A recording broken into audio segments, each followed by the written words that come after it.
Welcome to Wallace and Wire. Today we're talking about Teng Khim's views regarding a recent flag controversy. Hmm.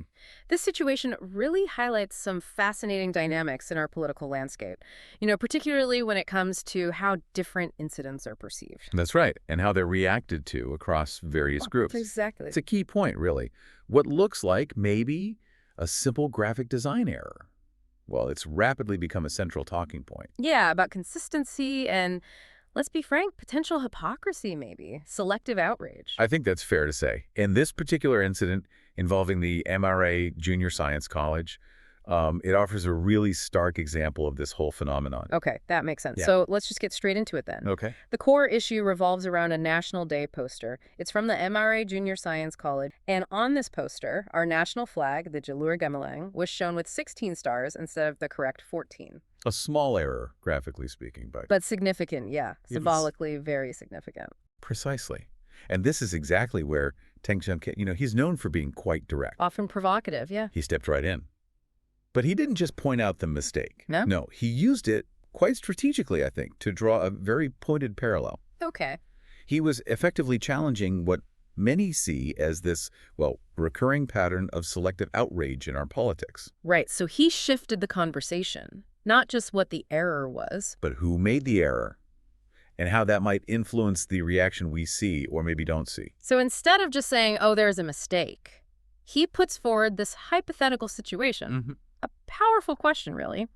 How would certain political figures react if this exact same mistake, the 16 stars instead of 14? Yeah.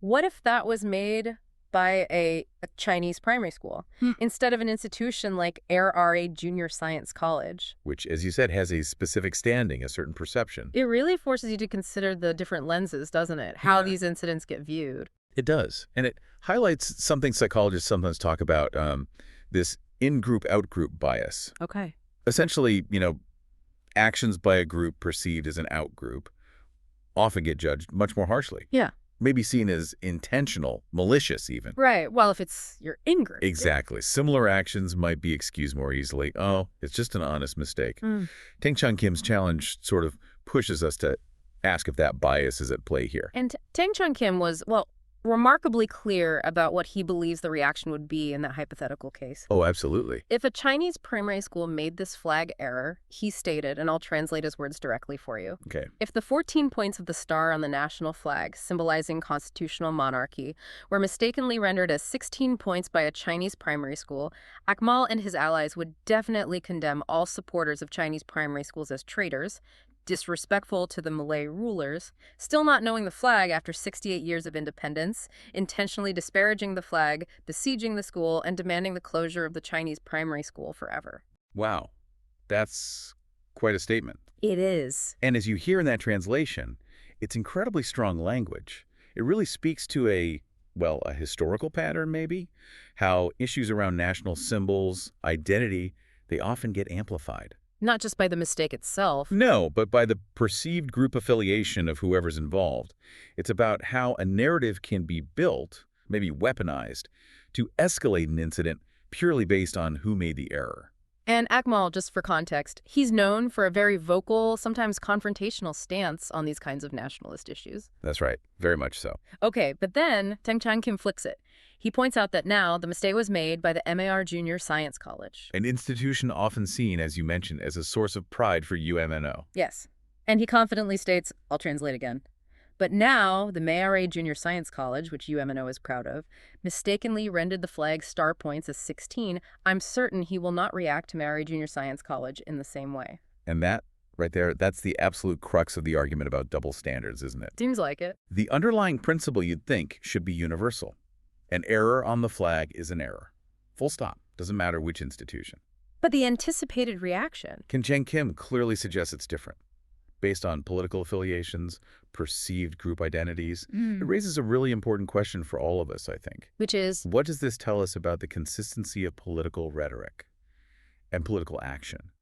When things like this happen, what about the underlying political calculations, And Teng Khim, he didn't hold back in his assessment of all this. He declared the incident shows, and again, translating, Akmal and his allies' hypocrisy is definitely exposed. Right. This is like spitting into the sky only for it to fall back on one's own face, bringing self-inflicted shame. That's a very vivid metaphor. Almost poetic, like you said earlier. It captures the irony perfectly. The idea that their own strong condemnations in one scenario might now reflect pretty poorly on them in another.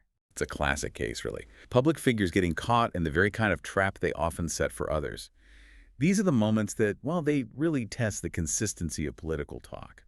Shows how easily an argument can just boomerang right back. So a scathing critique delivered there, but did he just leave it at that, or did he offer any kind of way forward? Actually, he did, which is interesting. He provided some surprisingly pragmatic guidance. Beyond just the critique. Yeah, beyond the immediate incident and the sharp words, he offered some broader, very practical advice on how the government, and really everyone, maybe should handle these flag-related issues. Okay, like what? He urged for clear, simple instructions. He stressed avoiding overly flowery, convoluted language that can just lead to misinterpretation or confusion. So basically keep it straightforward. Exactly. His point seemed to be that guidelines around national symbols shouldn't be so ambiguous that they can be twisted or used as political weapons. He was calling for, like, a common sense approach to something that should unite us, not divide us. And he got more specific too, right? About what to actually do if you see a mistake. Yes, he did. Yeah. He stressed that if you see a flag hung upside down, or maybe the star and moon design is wrong, or even if the stripes are miscounted. Simple errors, potentially. Right. The first step, the primary action, should just be to point it out. Kindly ask for a correction. Just tell them. Yeah. Yeah. And he emphasized, only if someone then insists on not correcting it. Ah, okay. Then maybe that's the time to file an official complaint. So correction first, complain only if there's resistance. Precisely. And this approach, prioritizing education and fixing the problem over just immediate condemnation and punishment, it's not just common sense. No. No, it actually aligns with what's seen globally as best practice for fostering genuine civic pride. When authorities jump straight to punishment for unintentional errors, it often just creates resentment. Makes people afraid. Exactly. And it can actually undermine the very respect for national symbols they claim to be upholding. Whereas guidance. Guidance, a chance to correct, especially for honest mistakes, that tends to build genuine understanding. And loyalty, it shifts the whole focus from who can we blame to, okay, how do we learn from this and improve? Which seems like a much more constructive path for national unity. Definitely. It's sort of a recognition that people, even institutions, they make mistakes. And the way to a more informed public is usually through education, not just instant outrage. It's a reminder, isn't it? Everyone can slip up, even well-meaning people or organizations. The question then becomes how we as a society choose to react. So what are your thoughts on this? Do you agree that political reactions often seem to depend heavily on who is involved? It certainly seems that way sometimes. And do you think Chang Khim's suggested approach, education first, rectification, is that a more effective way to foster respect for our national symbols in the long run? We'd genuinely love to hear your perspective on this. It really pushes us, I think, to look beyond just the surface of one incident, to consider the broader context, how issues are framed, maybe even leveraged by different political players. It's not just about a flag on a poster. Not at all. It's about the fabric of our political discourse, how we choose to either reinforce divisions or maybe try and build some bridges of understanding. Absolutely.